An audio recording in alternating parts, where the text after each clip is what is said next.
गगन के, हम पक्षी उन्मुक्त गगन के, पिंजरबद्ध न गा पाएंगे, पिंजरबद्ध न गा पाएंगे। कनक तीलियों से टकरा कर, कनक तीलियों से टकरा कर, पुलकित पंख टूट जाएंगे, पुलकित पंख टूट जाएंगे। हम बहता जल पीने वाले, हम बहता जल पीने वाले, मर जाएंगे भूखे प्यासे, मर जाएंगे भूखे प्यासे। कहीं भली है कटुक निबोरी, कहीं भली है कटुक निबोरी, कनक कटोरी की मैदा से, कनक कटोरी की मैदा से। स्वर्ण श्रृंखला के बंधन में, स्वर्ण श्रृंखला के बंधन में, अपनी गति उड़ान सब भूले, अपनी गति उड़ान सब भूले। बस सपनों में देख रहे हैं, बस सपनों में देख रहे हैं, तरु की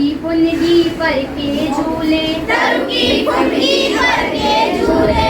ऐसे थे अरमान की उड़ते, ऐसे थे अरमान की उड़ते, नीले नभ की सीमा पाने, नीले नभ की सीमा पाने। लाल किरण सी चोंच खोल, लाल किरण सी चोंच खोल, चुगते तारक अनार के दाने, चुगते तारक अनार के दाने। होती सीमाहीन क्षितिज है, होती सीमाहीन क्षितिज है, इन पंखों की होड़ा होड़ी, इन पंखों की होड़ा होड़ी। या तो क्षितिज मिलन बन जाता, या तो क्षितिज मिलन बन जाता, या तंती सांसों की डोरी, या तंती सांसों की डोर। दो चाहे टहनी को, नीड़ न दो चाहे टहनी को, आश्रय छिन्न भिन्न कर डालो, आश्रय छिन्न भिन्न कर डालो। लेकिन पंख दिए हैं तो,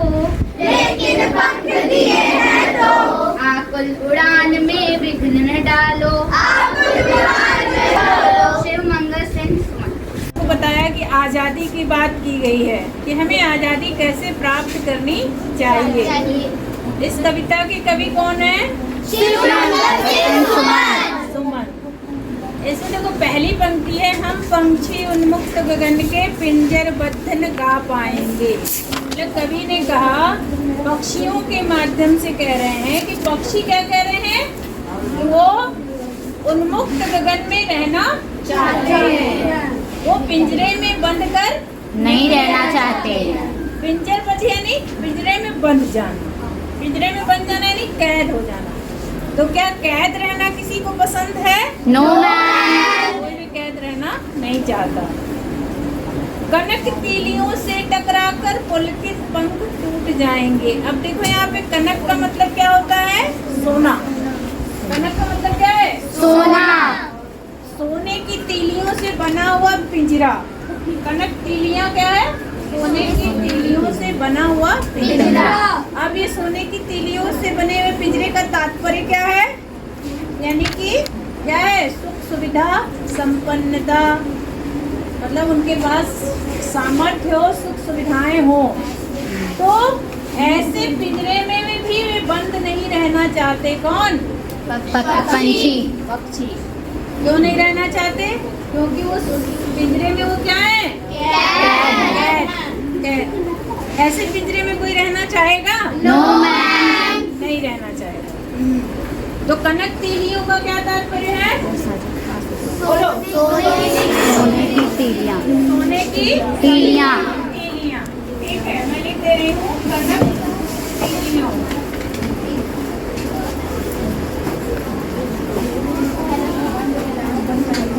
सोने का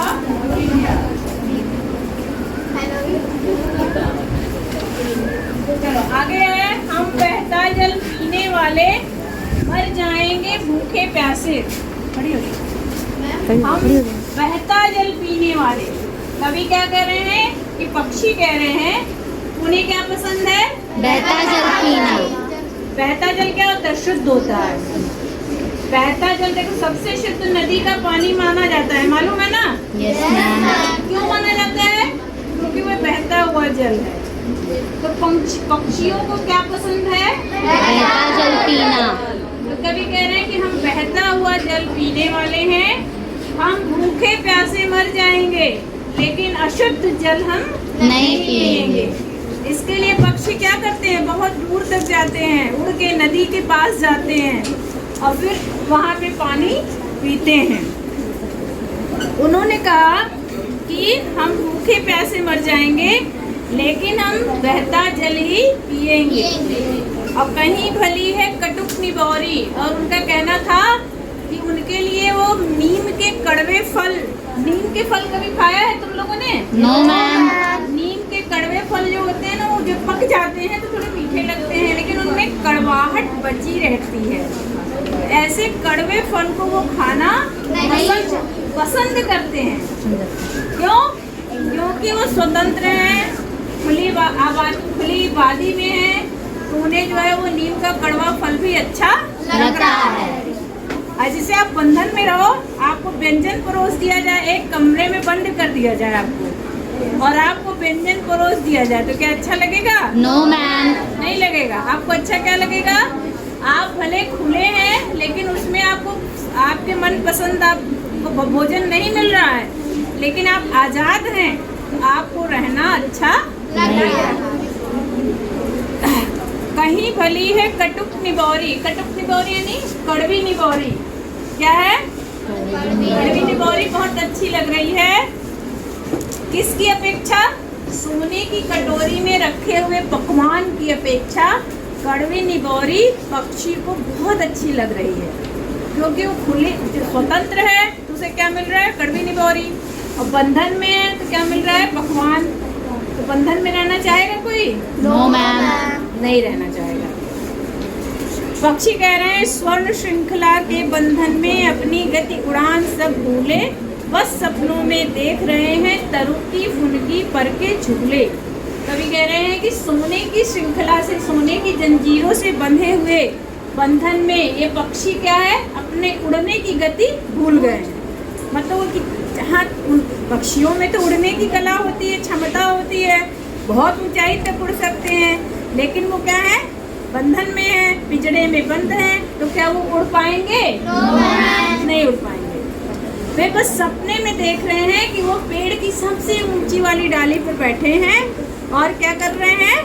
आनंद ले रहे हैं। जैसे आप झूले में झूल के आनंद लेते हो ना, तो वो पक्षी डाली की एकदम ऊपरी वाली फुनगी पे बैठ जाते हैं और झूल कर आनंद लेते हैं। उनको बहुत मन खुश हो जाता है, प्रसन्न हो जाता है। ऐसे थे अरमान की उड़ते नीले नभ की सीमा पाने। अब कभी कह रहे हैं कि पक्षियों की ऐसी इच्छा थी कि वो उड़ते उड़ते एकदम नीले नभ के आसमान में पहुंच जाएं, लेकिन क्या ये संभव हो पा रहा है? No ma'am. क्यों नहीं हो पा रहा है? क्योंकि वो पिंजर बंद है। क्योंकि वो पिंजरे में बंद है। और लाल किरण सी चोंच खोल चुगते तारक अनार के दाने। और कभी कह रहे हैं कि पक्षी ये चाहते हैं कि उड़ते उड़ते आसमान में जाएं और अपनी लाल चोंच को खोल करके जो आसमान में तारे फैले हुए हैं उनको वो चुग लें। मतलब उनकी इच्छा क्या है? आसमान तक पहुंचना, लेकिन वो पहुंच नहीं पा रहे हैं। तारे रूपी अनार के दाने, इसमें क्या है? रूपक अलंकार है, ठीक है? तारक अनार, तारक अनार यानी क्या है? तारे रूपी अनार। ये तारक अनार यानी तारे रूपी अनार। फिर कभी कह रहे हैं कि वो चाहते हैं कि वो अपनी लाल चोंच को खोलें और तारे रूपी अनार को क्या करें? पकड़ लें। होती सीमाहीन क्षितिज से इन पंखों की होड़ा होड़ी, या तो क्षितिज मिलन बन जाता या तंती सांसों की डोरी। अब कभी क्या कह रहे हैं कि पक्षी चाह रहे हैं कि वो उस आसमान तक उड़ने के लिए क्या करें? प्रतिस्पर्धा करें कि हम आगे निकलेंगे, हम आगे निकलेंगे। कोई भी बच्चा तेज कब दौड़ता है? जब रेस होती है, प्रतिस्पर्धा होती है, तभी ना। Yes ma'am. तो पक्षी भी आपस में क्या कर रहे हैं? प्रतिस्पर्धा कर रहे हैं कि तेजी से आगे उड़ जाए, ठीक है? या तो क्षितिज मिलन बन जाता, होड़ा होड़ी मतलब क्या है? प्रतिस्पर्धा। तो या तो क्षितिज मिलन बन जाता, मतलब या तो वो क्षितिज में मिल जाते, पहुंच जाते। क्षितिज क्या होता है? धरती और आसमान के मिलने की ऐसी जगह जो वास्तव में मिलती नहीं है बल्कि प्रतीत होती है, ये क्षितिज है। जैसे आप कभी खड़े होइए खुली जगह पे, तो आपको एक जगह आसमान गिरते हुए दिखता है ना, धरती और आसमान ऐसा लगता है दोनों मिल रहे हैं, तो वो दोनों जगह क्या कहलाता है? क्षितिज कहलाता है। तो कवि कह रहे हैं कि या तो पक्षी क्षितिज तक पहुंच जाएंगे या उनकी सांसों की डोरी तन जाएगी। सांसों की डोरी तन जाना यानी मृत्यु हो जाना। तो या तो वो क्षितिज तक पहुंच जाएंगे या उनकी मृत्यु हो जाएगी। क्योंकि प्रतिस्पर्धा में आदमी देखते हो ना, जब आप रेस में दौड़ते हो तो आप जान लगा देते हो, ये नहीं सोचते हो कि हमारी जान चली जाएगी, हम गिर जाएंगे, हमको चोट लग जाएगी। क्या आप देखते हो? No ma'am. आप दौड़ते हो तेजी से कि हम दौड़े और अपने जीत वाले पॉइंट पे पहुंचे। तो पक्षी भी यही चाह रहे हैं कि वो उड़ते उड़ते कहाँ चले जाए? आसमान में।